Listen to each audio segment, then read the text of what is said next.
Nah, ini sebagai contoh, apa perbedaan menyolder posisi di tengah-tengah seperti ini dengan posisi menempel ke bagian heatsink seperti ini. Jadi kalau sahabat menggunakan trafo 10 ampere, berapa sekring yang harus sahabat pasang? Jadi boleh sahabat pasang dari 5 ampere sampai 3 ampere untuk di bagian sekring kalau sahabat menggunakan. Jadi seperti inilah untuk power yang saya gunakan untuk trafo 40 ampere. Jadi di sini menggunakan untuk di bagian basis yaitu R10 ohm dengan ukuran setengah watt, sedangkan untuk di bagian R kapurnya ini 0,55 watt. Sementara untuk di bagian transistor saya menggunakan Toshiba yaitu dengan ukuran 2SC 5200 dan 2SA.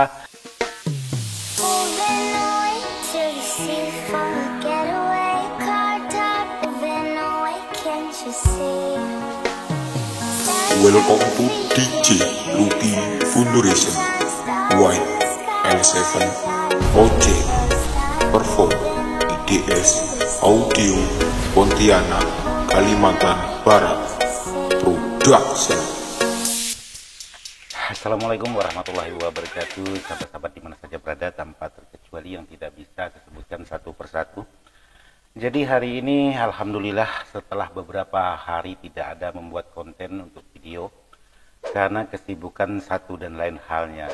Jadi beberapa hari ini memang cukup melelahkan atau cukup sibuk sekali, terutama di bidang pekerjaan. Kedua, lumayan tamu-tamu juga banyak yang datang untuk diskusi masalah perakitan-perakitan power ataupun menanyakan hal-hal tentang sound system. Jadi kali ini saya ingin berbagi dengan sahabat-sahabat untuk menjawab pertanyaan dari sahabat-sahabat karena sudah lama juga tidak pernah saya buatkan konten dan kebetulan pertanyaan sudah sangat banyak sekali yang masuk di kolom komentar atau di WA. Maksudnya bukan di kolom komentar YouTube, di kolom WA. Namun untuk itu sebelum saya lanjut tentang tutorial apa yang ingin saya jelaskan buat sahabat-sahabat kali ini, untuk itu saya mengajak sahabat-sahabat kita ngopi dulu.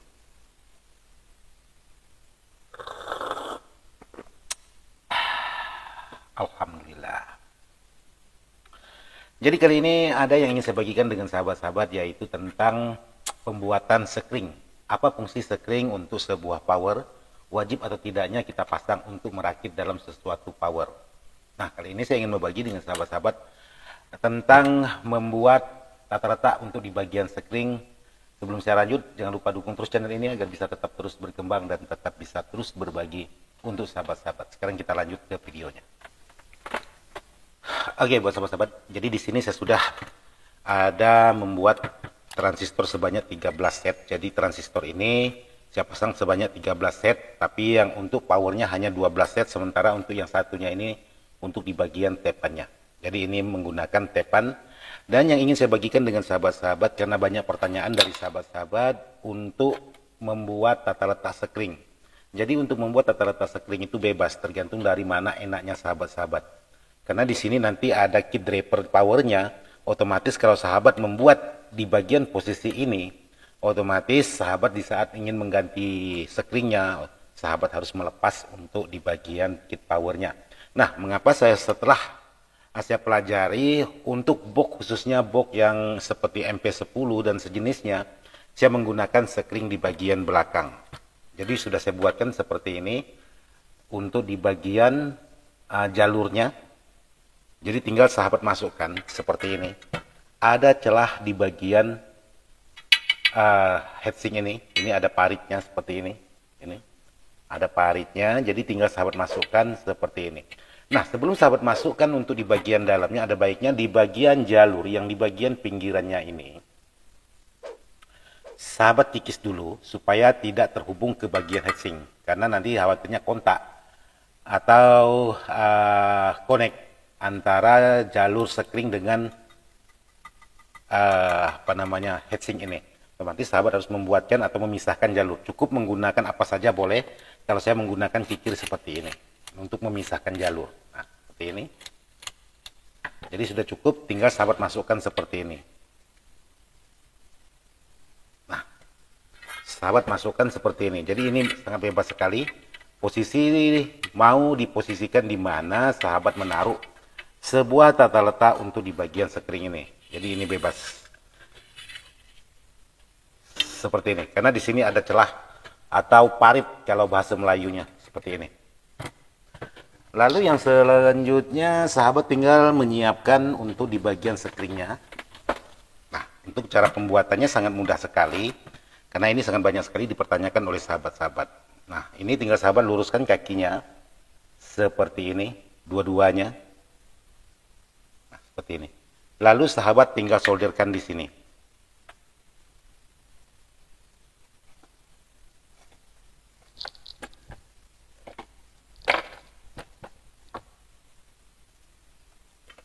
Nah, sahabat tinggal menyolderkan di bagian ini.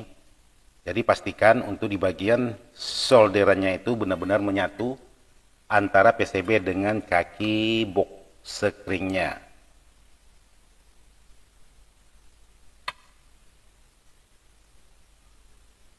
Nah, di sini sudah saya buatkan. Jadi untuk tata letak sudah posisi seperti ini. Jadi kalau untuk di bagian permukaan sebuah box sekring ini bebas, sahabat mau simpan di bagian sebelah sini atau sebelah sini. Tapi lebih enaknya saya simpan sebelah ini. Jadi kalau mau dibuka tinggal nih, seperti ini.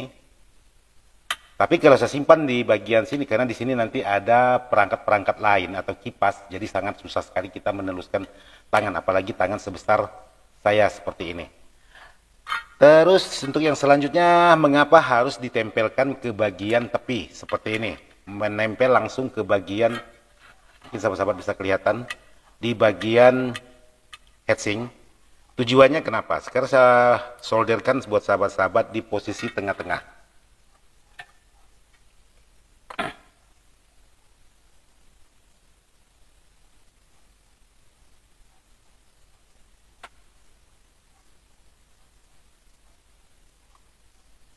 Nah, ini sebagai contoh, apa perbedaan menyolder posisi di tengah-tengah seperti ini dengan posisi menempel ke bagian heatsink seperti ini. Jadi fungsinya, di saat ini kena getaran, jadi tidak bisa oleng seperti ini, karena ini ada penahannya untuk di bagian tepi heatsink ini, seperti ini. Kalau ini sangat mudah sekali olengnya, kalau ini tidak mudah oleng, karena ditahan oleh sirip ini. Jadi seperti itu alasan mengapa harus saya tempelkan ke bagian heatsink. Karena khawatirnya nanti lama-lama kalau selalu kena getaran, ini bisa patah di bagian kakinya atau bisa lepas di bagian titik solderannya. Karena di sini saya selalu membuat untuk di bagian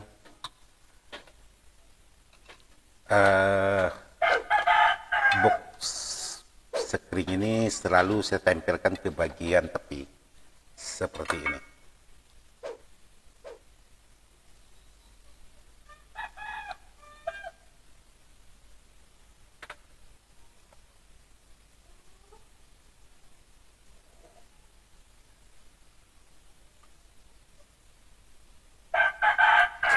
Jadi di sini sudah tidak bergerak lagi atau tidak goyang lagi karena sudah ditempelkan ke bagian tepi heatsink. Jadi pastikan semuanya betul-betul aman supaya untuk dalam jangka panjang box ini tidak mudah lepas. Nah, seperti ini. Jadi ada perbedaan antara kita menggunakan posisi tengah-tengah dengan kita tempelkan ke bagian tepi heatsink. Yang penting sahabat-sahabat harus meyakinkan untuk di bagian penyolderannya ini benar-benar menyatu antara kaki box dengan papan PCB yang sudah dibuatkan. Hanya itu. Terus untuk di bagian yang lain sebagai tanda di sini. Nah, di sini sudah saya buatkan untuk di bagian tata letak sebuah heatsink.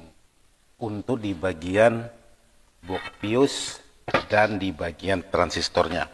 Tinggal sahabat membuat jumperan untuk menghubungkan antara box fuse dengan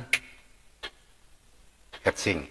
Jadi di sini untuk kabel yang berwarna merah saya selalu hubungkan ke bagian transistor yang berkode atau bertipe C seperti ini.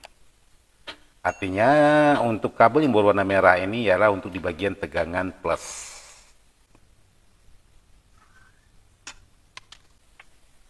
Sementara untuk di bagian yang tipenya A atau untuk di bagian tegangan min khususnya, saya pasang kabel yaitu berwarna hitam.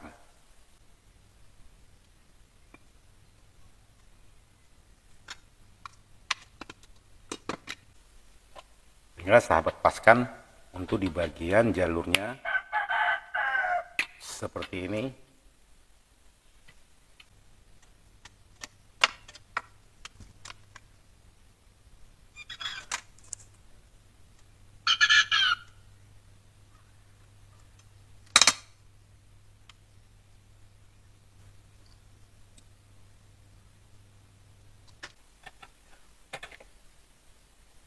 Oke, sudah selesai.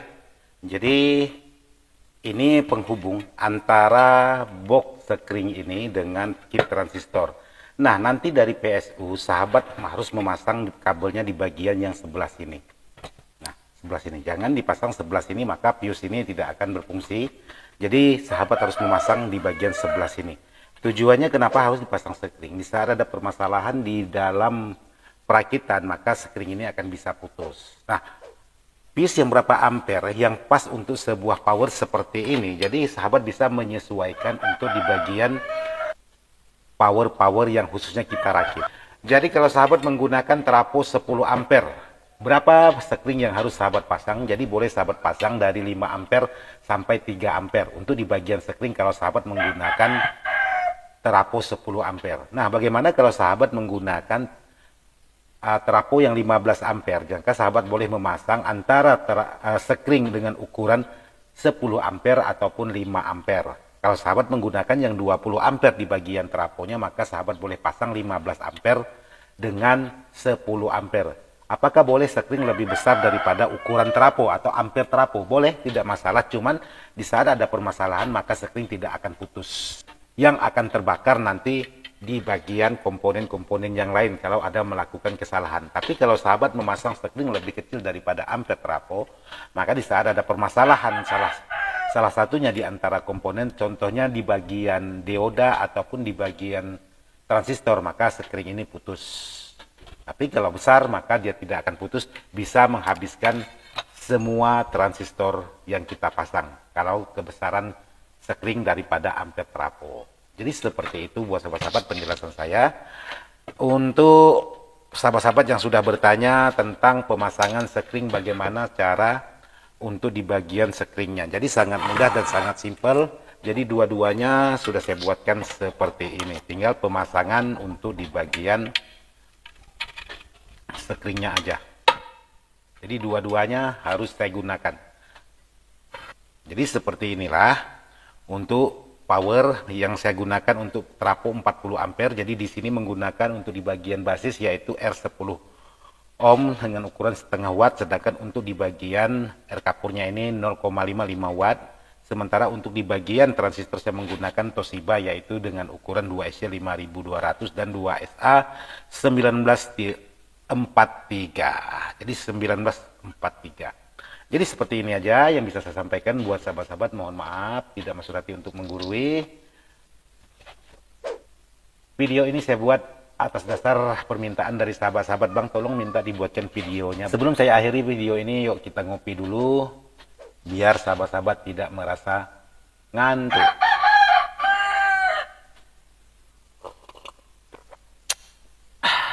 Sekian dan terima kasih. Wassalamualaikum warahmatullahi wabarakatuh.